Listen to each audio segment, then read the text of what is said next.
It's time for this week's UpLift. 3 ordinary guys that want you to find the freedom that is available by knowing our Lord Jesus Christ. So sit back and enjoy UpLift, brought to you by the Fulcrum Center. Visit our site at thefulcrumcenter.org. So, hey, Ian. Yeah, what's up, Phil? Are you sitting on Chad? I know. He is missing, isn't he? He is missing. Yeah. Yes, Chad and his wife took a little trip. Fantastic. Yeah, they got away for a little bit. It's good for them. I'm glad they did. Right, so absolutely. It's just the two of us tonight. And just a quick update about the computer. Power supply went out last week. Right. And I got a new power supply, turned it on tonight, and it said rear fan failure. Well, this doesn't have a rear fan. So maybe it's not what's failing. Yeah. But it started making a noise too, Yeah, so I don't know did. if I got something that's just not tightened down. But just to be safe, we didn't want to, Right. I don't want to buy another power supply, so we turned it off and we're just going to sit in here again tonight. Yeah, that's great. Well, I at least think we're it not worked standing. out well last week. Yeah, we're not standing. We're really mixing it up. Yeah. So You never know what you're going to get. Right. So it's February, Yeah. 2023, and Yeah. I think by now most people know what happened on February 8th, 2023, in Wilmore, Kentucky. Yes. The Asbury Revival started that day. And as far as I know, it's still going on. I haven't checked in the last couple of days. Yeah. It's still going on? As far as I know as well. Okay, all right. But, seeing that revival start has really sparked a lot of debate. Is it a real revival? I mean, how do you want to define it? Okay. Yeah. But then I've seen all kinds of other things like, well, here's how you really have a revival. Doesn't God do this? Am I wrong? No. Okay. No. Just want to make sure that this is, you can call it an outpouring, you can call it a revival.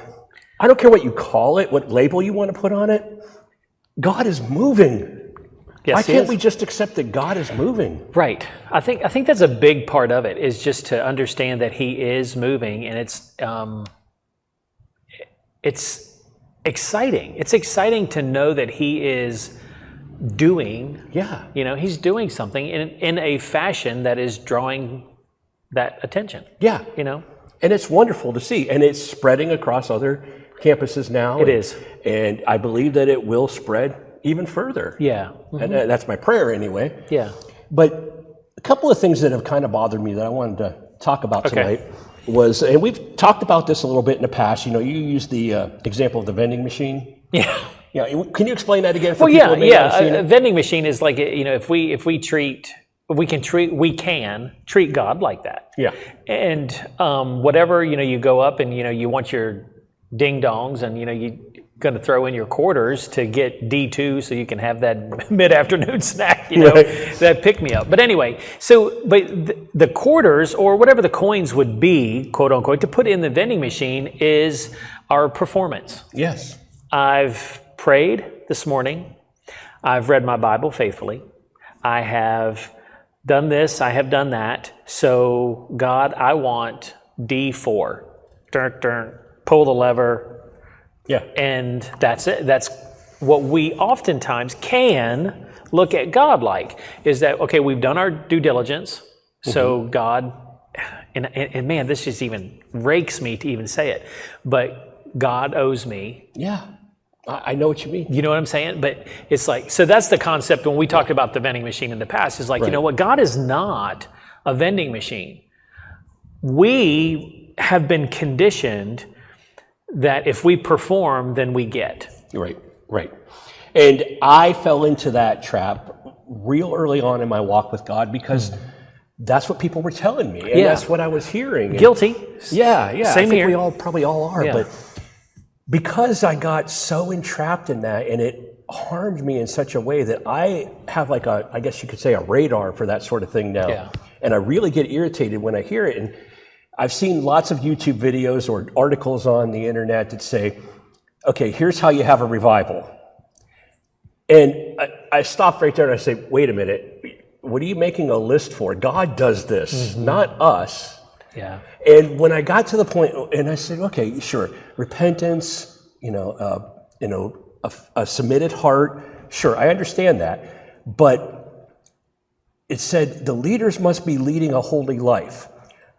Albeit that is a very good thing for anybody. And I believe that, yes, it is very important, but, and I can't remember the exact verse, I think it's Romans 11, maybe 29, it's in Romans 11. Okay. Basically says that God will do what God wants to do regardless of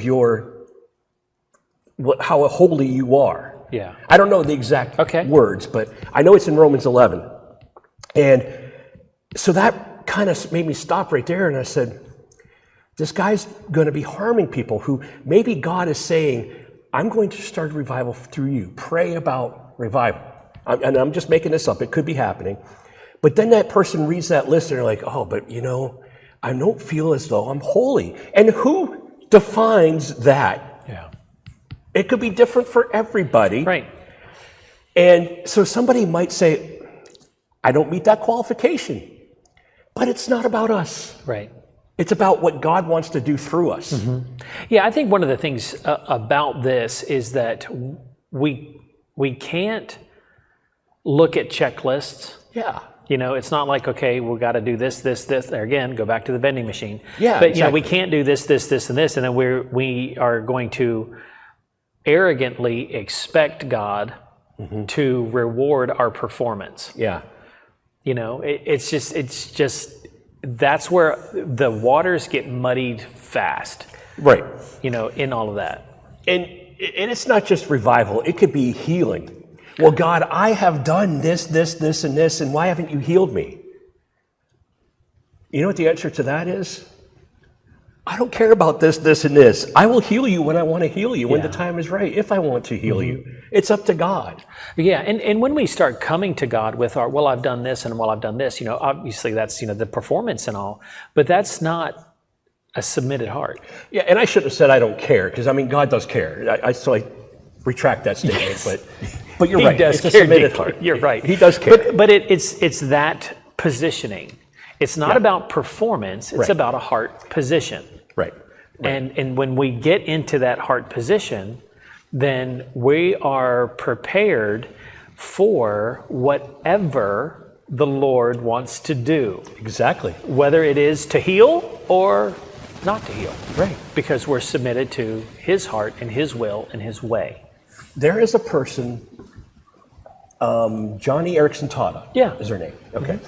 She has been praying for healing. I don't remember, a horse accident maybe? Diving in a swimming pool. Diving in a swimming pool, okay. Christopher Reed was the horse. Correct. Accident. Okay. So diving into a swimming pool, she's paralyzed, and she's been praying for healing. She's gone to many healers. People are getting healed all around her, but she won't be healed. And she has said that she still submits to God because God is using her in that condition to help others. Yeah. And that's okay. I feel for her. I really do. But if whatever it is, if you're submitted to God, if you get healing, okay, great. If you don't get healing, okay, great. Because you're submitted to God. Yes. And that's the important thing. Exactly. And I try to get that across to people and teach them, and sometimes I feel like I'm pounding my head against a brick wall. Yeah, and part of that, part of we feel that way is because we've been there. Yeah, exactly. We've been there, and that's true. And God has walked us through that, and brought us to points. But and still, there's still points in that what we're talking about that I'm working on now. Yeah, and it's not like, man, boy, I have not arrived. No, but it's one of those things that there's things that, praise the Lord, that I am seeing in my own life of being submitted to Him, that He has brought gifts, blessings, those type of things too.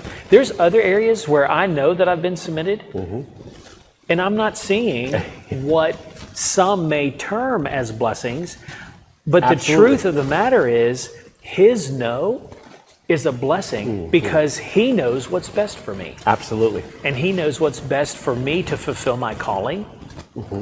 And so you have to go, wow, man, you know what? The God of all creation spoke to me and said no. And I love it. That's good. You know what I mean? That is really it's just good. to look at the fact that God spoke to me, because it's all about relationship, right? Yeah. And how many times have we told our kids no? because it's the best thing for them. Absolutely. Or not the right time. Or not the right, oh, there you go. Yeah, or not the right time. And it's one of those things to really embrace the fact that even in our desires, that God's talking to us. Absolutely. And have I pitched fits? Yes. Yes. Absolutely. You know, I have. At the same time, he still lovingly walks me through that to bring me into a maturity, which is what he wants. We've been talking a lot about discipleship, but that's, you know, God himself and Holy Spirit within us discipling us into becoming who we need to be. Exactly. Yeah. And, you know, we could use the term entitlement. You know, that seems to be a big buzzword these days. Yeah. And in a lot of ways, that's what people feel, is they feel entitled. I've done this, now where's this? You know, but you said it so wonderfully. And how do you get that point across? That it doesn't matter, because if you think about God is speaking to you. Yeah. Wow. I know. mean, he's got a resume that we Right? can't touch. Exactly. He created a whole world, I mean, a whole universe. So, Yeah. and he takes time to talk to you. Yeah. And he meets with us. Yeah. Yeah. It really is amazing. Yeah.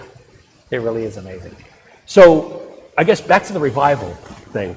You know, we didn't need the Kansas City Chiefs to win the Super Bowl to have a revival, even though Bob Jones. Bob Jones, thank you, said that it would happen, and, you know, didn't say what year. You know.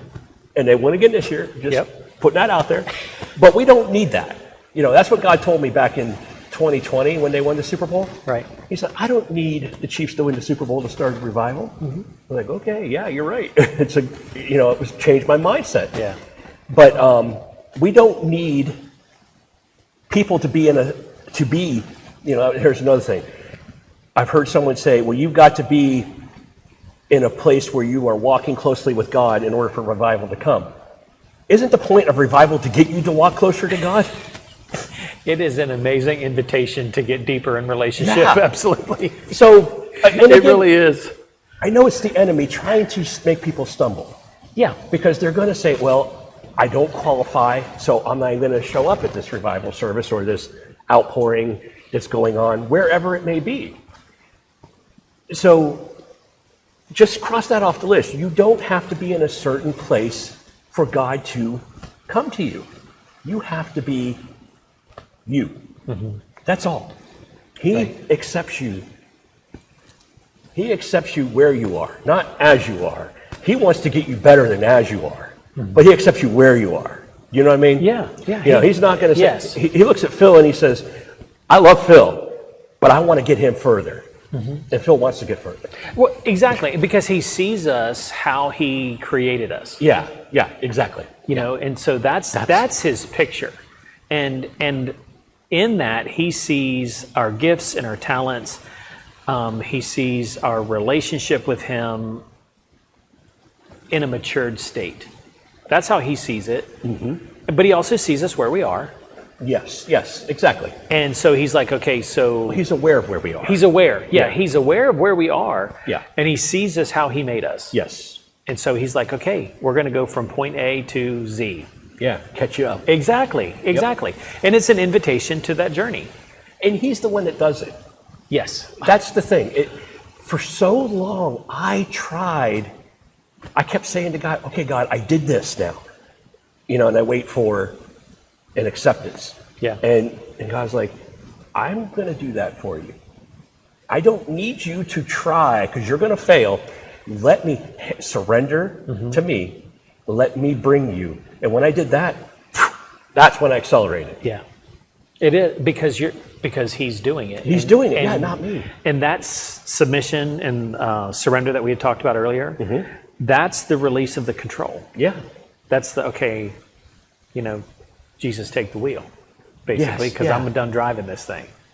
And it really does that transference of control, that we submit and surrender, we let go, and we let him control, then you experience that acceleration, you experience that maturity, that growth, that depth, all those things.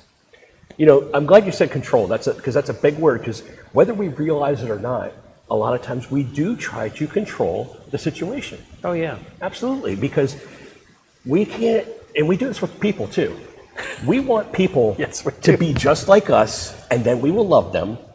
But that's hypocritical, because we love them because they're people. Because if we love them only when they do certain things, then we're trying to control them. Yeah. We won't say it that way, but that's exactly what it is. And it's the same with God. I'll love you, God, if you do this for me. You're trying to control God. Yeah. Let God control you. And he doesn't need to control you to love you. He wants to control you to make you better, Right. to move you forward, Yeah, to move you forward. and deeper in a relationship with him. He does.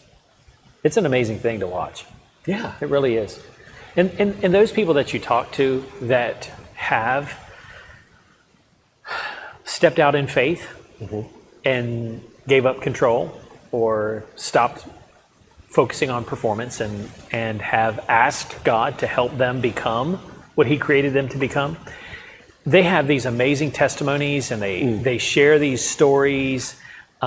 They share hard stuff. I mean, difficult things that God has lovingly purged out of their hearts, and just removed them.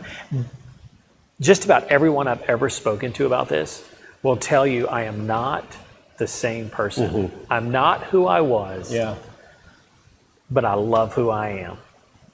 Because we begin to see what God sees. Oh, yeah. Yeah. And it's this huge shift in relationship, but even in own personal vision, because you're beginning to look at your life the way that God created it to be, not the way the enemy wants you to see it. Right. And so that's a huge change. Yeah. It really Absolutely. is. It's an amazing one. But, I've also heard people say, well, I've done that. I've given God control. I've submitted. But where's this? And I stop and say, because you said that, you haven't really done it. And I know it's a hard mindset to break sometimes, but you really, I hate to be cliche, but you really have to let go. You really have to let go and let God. You really have to let go, because it's not ever that, but Yeah. there can't be that. Right. And there has to be a total acceptance of just letting go and leaving it. Letting go, do whatever it is, let go and leave it. And you know what? This is something that may work for somebody else, because it worked for me. There was a point where I had to say, okay, God, I realized that I was trying to perform and earn his favor, and I got past that. He got me past that. But I still would say things like, in my mind, I'm thinking, I want this, but I know it's not right, and I wouldn't go to him. And I would still be trying to not do whatever. That was sinful. So I got to the point where I was saying, okay, God, this is what I want to do right now. This is how I'm feeling right now. I know it's not wrong. I know it's not right. I need your strength. Okay. And immediately I would feel better.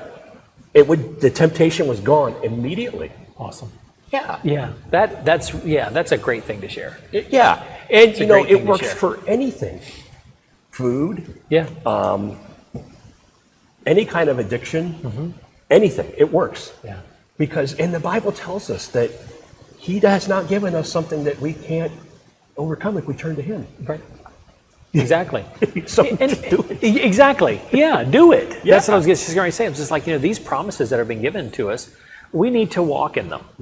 You need to do them, practice, because there's like different things. Like you may be like, well, I'm going to do this. I'm going to follow this promise. And then, halfway through, you're just like, oh man, it's all just a train wreck. Well, it isn't, because you started. And God walks us through, and then we watch all of these things, all of his promises come to fruition, because he is a promise keeper. Yeah. That's just who he is. He can't not keep his promise. Right. So it's really a neat thing. It kind of goes along with this. I said something in church Sunday, and I got a little bit of feedback, so I'm going to have to not correct, but reinforce what I said. Okay. And what I said was, I want to know who started this false doctrine that God can't look upon sin, because that steers a lot of people away from God. And people didn't understand. I should have clarified it more there. So I'm going to clarify it now, and I will again in church. But what I mean is, when you say that God can't look upon sin, you say, oh, I'm a sinner, God's not looking upon me. And you just give up. And that's the tactic of the enemy. Right. And God doesn't like sin because it destroys us. He loves us. He doesn't want us destroyed. So instead of saying God can't look upon sin, say, God, here are my sins. How do I stop doing this? How do I get out of this? What do I need to change? Give me your strength that I can change. And God will look upon that. Yes, because his heart is that it's removed from you. Yes, exactly. And we can't do it ourselves. Right. So he has to get involved. That's why Jesus died on the cross. Because we couldn't do it ourselves. Right? So, exactly. That's good. That's good. It just goes back to how much he loves us. Oh, absolutely. It really does. And as much as we say how much he loves us, I don't think that we can really fully comprehend. I think we get really close, or we get closer and closer and closer, but we'll never really understand the depth of his love in this body we're in right now. Yeah, I agree, because the deeper you go in relationship with him, the more overwhelming his love is. And it just gets to the point where you can't even... The Bible talks about, and I love in the Old Testament as it talks about, when the Spirit of the Lord came or whatever, that they fell like dead men, and it's just like, it's crushing. It puts you on your knees. Yeah. It'll put you on your face. And it's like, and understanding that God is unlimited, and I know that he just squeezed a dropper in my thimble and I can't even stand.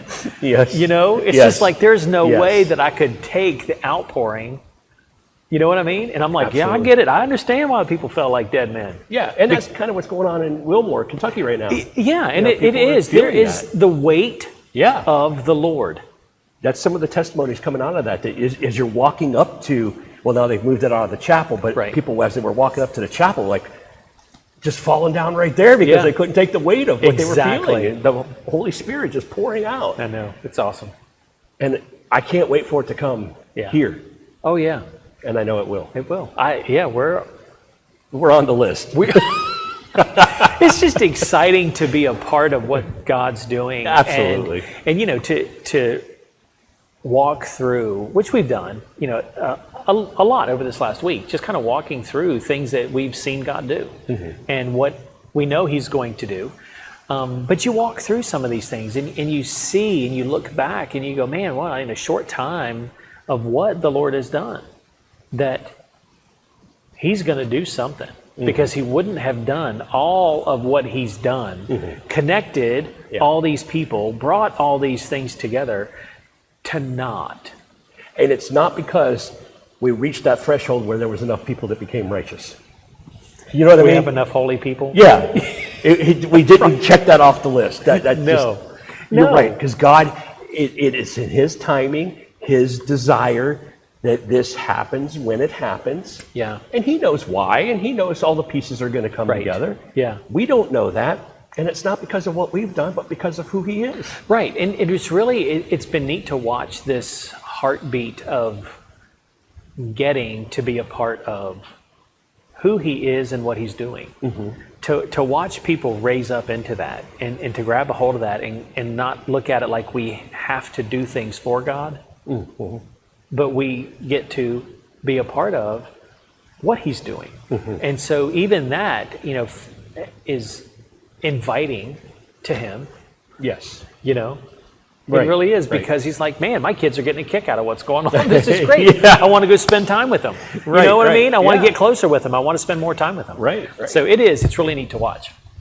Yeah. So my advice, I guess, tonight would be to just let go. Let go of that control to try to be something and say, God, mold me into what you want me to be. And as you take control back, say it again. It's not like you can do it one time. You may have to do it 10, 15, 100 times to say that. But he's there every time. It's not like, okay, well, that's 25, you're done. Next. No, he's not like the soup Nazi. No soup for you. Back in line. He's not like that. He's not at all. Not 70 times 7. Exactly. You know, it's that constant invitation to draw near to him. And it's that self-condemnation from the enemy that draws us away. And God's like, no. I didn't mean that. That's not me. You know, I want to bring you closer. I don't want to drive you further away. Right. And it's that constant invitation to come into him. And freedom follows. Man. Freedom like you've never experienced before. Yes, absolutely. Yeah. It really is. And it is a game changer. It is a game changer. And once you taste that, it's just like, man, I would like to have more of that. You know, it's kind of like Doritos or peanut butter M&Ms. It really is. I mean, you know, you get that taste of that freedom because you've never really experienced true freedom like that. And it's something that's so different that the world has never been able to offer or to give. And so you taste that from the Lord. And it's just like, man, I just want more of that. You know, what else, what other areas of my life am I living in bondage or, you know, that need purged, that I need deliverance from? And so that I can walk in that freedom. Right. You know, they say that when people get addicted to things because whatever it is, sugar or gambling or whatever it may be, you know, it does something to your brain and there's receptors or something's firing. I don't know the science of it. But just imagine, that's all physical. Just imagine when you let God do that. Yes. Whoa. Yes. That's something greater than anything physical. And you want more. You submit more. You surrender more. You go deeper into a relationship with him and more. you end up with these stories that you love to share and testify about who God is and what he's done in your life. And people want to hear those stories. They really do. Yeah, they do, because that makes them feel like I can have that too. Yes, exactly. Yep, absolutely. It is. You know, I remember when I first learned, I didn't know who Jacob was in the Bible, and I learned about Jacob. Oh, that's really neat, you know, superstar, rock star. And then I read about Jacob. Oh, man, liar, deceitful, and conniving, and God loved this guy? Oh, man, he's going to love me. You know? But when I saw the testimony of Jacob, I said, and God did this with him, then I knew I can have this. Right. And I turned to God and said, God, you did that for Jacob. Here I am. Yeah. And God said, finally.